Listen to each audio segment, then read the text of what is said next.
దుబాయ్లో జాబ్స్ కోసం ట్రై చేస్తున్న వాళ్ళకి ఒక చిన్న టిప్. మనము లింక్డ్ఇన్లో చాలా జాబ్ పోస్ట్ చూసి అప్లై చేస్తుంటాం, లేదా ఈమెయిల్ ఐడీస్కి సీవీ సెండ్ చేస్తుంటాం. బట్ ఏ రెస్పాన్స్ ఉండదు. అండ్ చాలామంది రిక్రూటర్స్ ఇంటర్వ్యూ కంటే ముందే పైసలు అడుగుతుంటారు. సో ఇట్లాంటివి అవాయిడ్ చేయాలంటే ఒక చిన్న ఎగ్జాంపుల్ చెప్తాను. ఇది లింక్డ్ఇన్లో ఒక జాబ్ పోస్ట్. ఇక్కడ చూసుకుంటే జాబ్ డీటెయిల్స్ అంతా చాలా క్లియర్గా ఉంది. Everything is so good to be true.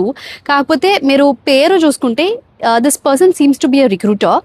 I don't want to mention the full name. But if you see at the bottom email ID చూసిరా, she is a girl.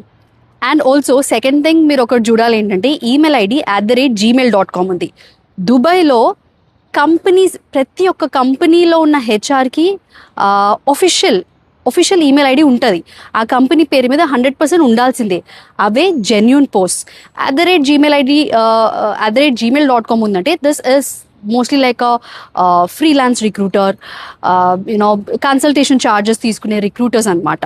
And if you see this person, he is also not associated with the company because he is just copy pasting. So ఈ అమ్మాయి ఎక్కడో job post పెడితే already she is from @gmail.com.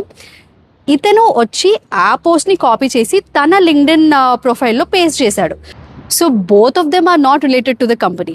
So ఇట్లాంటి వాళ్ళకి మనము apply చేయడం కంటే అన్నీ చూసుకొని అప్లై చేస్తేనే మనకి రెస్పాన్స్ అనేది వస్తుంది. ఓకే దెన్, ఇది జెన్యున్గా ఒక యూస్ఫుల్ టిప్ అనుకుంటే లైక్ అండ్ షేర్.